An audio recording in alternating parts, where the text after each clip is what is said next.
వాహిని TV ప్రేక్షకులందరూ నమస్కారం. నేను మీ రమేష్ పోతరాజు. నిన్న జరిగినటువంటి రెండు ప్రధాన సంఘటనలు, ప్రధాన వార్తల గురించి మనం మాట్లాడుకుందాం. సింగరేణి ఎన్నికల్లో చేతులెత్తేసిన బీఆర్ఎస్ అనే ఒక వార్త నిన్న ప్రధానంగా మనం చూసినాం.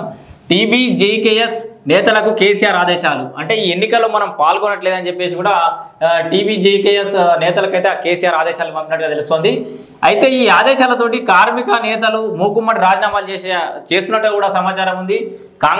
కాంగ్రెస్లో చేరాలని కూడా నిర్ణయించుకున్నట్టు తెలుస్తుంది. వాళ్ళంతా చాలా అసంతృప్తితో ఉన్నారు. ఈ నిర్ణయం అనేది ఆత్మహత్య లాంటిది అని చెప్పేసి కూడా అక్కడ నేతలు అభివర్ణిస్తున్న పరిస్థితి. నిజంగానే ఇది ఆత్మహత్యలాగా చెప్పుకోవచ్చు. కానీ కేసీఆర్ గారి పాయింట్ ఆఫ్ వ్యూలో మొన్ననే ఓడిపోయారు, ఇప్పుడు కూడా ఈ ఎన్నికల్లో పాల్గొని ఓటమి పాలైతే ఈ ఓటమి పరంపర అట్లే కొనసాగుతుంది, పార్టీ మనుగడ దెబ్బతింటదనే ఒక ఉద్దేశం కావచ్చు. ఇక్కడ సింగరేణి ఎన్నికల నుంచి అయితే తప్పుకున్నట్టుగా వాళ్ళకు ఆదేశాలు అయితే జారీ చేశారు. అయితే అక్కడ ఉన్న నాయకులు అయితే మరి కాంగ్రెస్లో చేరాలని అయితే నిర్ణయించుకున్నట్లున్నారు.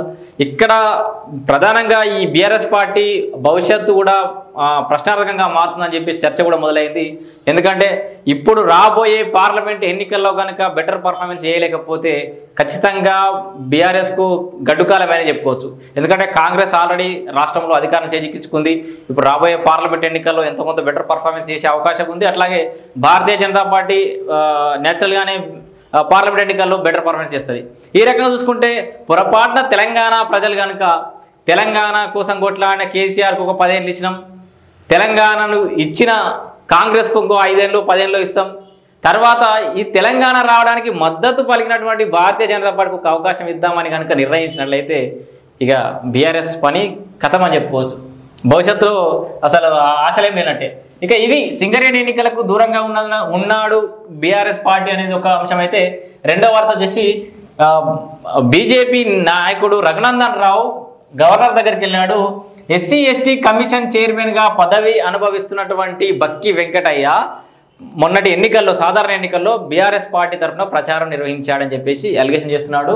దానికి సంబంధించి గవర్నర్ గారికి కంప్లైంట్ కూడా చేశాడు. దీనికి సంబంధించి పూర్తి స్థాయిలో దర్యాప్తు చేసి తగిన చర్యలు కూడా తీసుకుంటామని చెప్పేసి గవర్నర్ తమిళిసై కూడా మాటించినట్టు తెలుస్తుంది. అంటే వీళ్ళంతా ఏమనుకున్నారంటే ఏమున్నా మళ్ళీ కొంచెం అటు ఇటుగా ఇదే చర్చ జరిగింది బాగా ఎన్నికల ముందు. కొంచెం అటు ఇటు అయినా మళ్ళీ మనమే వస్తాం, కొంత మెజార్టీలు తగ్గినా మళ్ళీ మనమే వస్తాం, 4 సీట్లు తగ్గినా మనమే వస్తాం అంటే ఎట్లా పెట్టి బీఆర్ఎస్ పార్టీ మళ్ళీ అధికారం చేజిక్కించుకుంటుందనే ఒక ధీమాతోటి విచ్చలవిడిగా ఎన్నికల నిబంధనలు ఉల్లంఘించారు. ఎక్కడ పడితే అక్కడ పదవులు అనుభవిస్తున్న వాళ్ళు కూడా ప్రచారాలు చేశారు.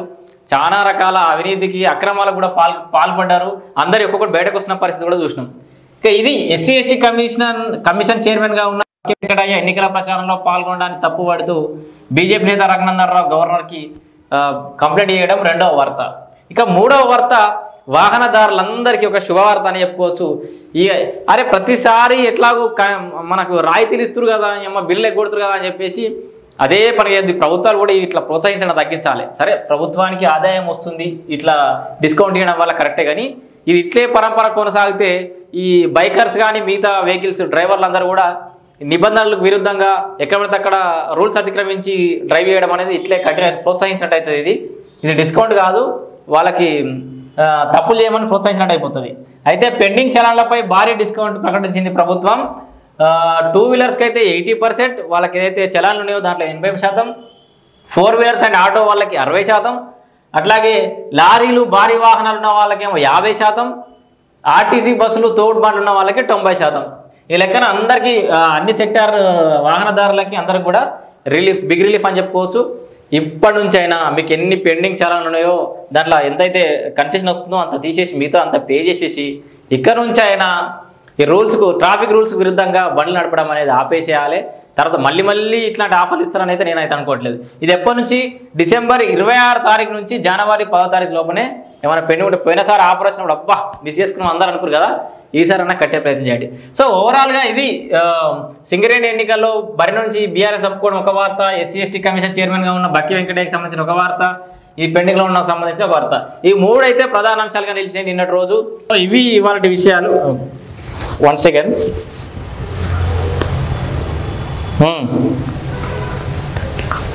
బ్రేకింగ్ న్యూస్ అందుతుంది మనకి ఇప్పుడే. ఒక నిమిషం ప్రేక్షకులంతా ఆత్మసాక్షిగా ఓటేయండి. TBGKS right.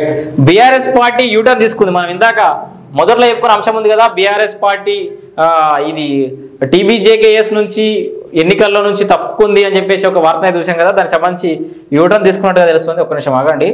ఆత్మసాక్షిగా ఓటేయండి టీబీజే కేసుని ఆత్మసాక్షిగా ఓటేయండి అని చెప్పేసి ఎమ్మెల్సీ కవిత చెప్తున్న ఒక వార్తను చూడొచ్చు మనం. బీఆర్ఎస్ పార్టీ హయాంలో కేసీఆర్ గారు దాదాపు 20,000 డిపెండెంట్ ఉద్యోగాలు కల్పించారట. డిపెండెంట్ ఉద్యోగాలు బీఆర్ఎస్ యూటర్న్ తీసుకుంది. 20,000 డిపెండెంట్ ఉద్యోగాలు ఇచ్చి యువతకు ఉపాధి కల్పించారని వివరించారు. డిపెండెంట్ ఉద్యోగం సింగరేణి గుర్తింపు సంఘం ఎన్నికల్లో తెలంగాణ బొగ్గని కార్మిక సంఘం పోటీ చేస్తుందని ఆ సంఘం గౌరవ అధ్యక్షురాలు ఎమ్మెల్సీ కల్వకుంట్ల కవిత ప్రకటన చేశారు. తాజాగా కేసీఆర్ గారేమో ఆదేశాలు ఇచ్చారు, అసలు మన పోటీలు ఉండట్లేదని. దానికి సంబంధించిన నేతలు అసంతృప్తి వ్యక్తం చేశారు, రాజీనామాలు కూడా చేసినట్టుగా మొదలుపెట్టారు. మరి పూర్తిగా నిర్వీర్యం అయిపోతాం. మరి బీఆర్ఎస్ పార్టీ మనుగడ సాధించదేమో, మరి కనుమరుగైపోతామని భావించరేమో, కానీ ఉన్న ఫలంగా మేము పోటీలో ఉంటున్నామని చెప్పేసి అయితే ప్రకటించారు. బీఆర్ఎస్ పార్టీ అధినేత తొలి ముఖ్యమంత్రి కేసీఆర్ గారి హయాంలో సంస్థ కోసం కార్మికుల సంక్షేమం కోసం పనిచేసిన పనులు చూసి కార్మికులు ఆత్మసాక్షిగా ఆలోచించి ఓటేసి సంఘాన్ని గెలిపించాలని పిలుపునిచ్చారు.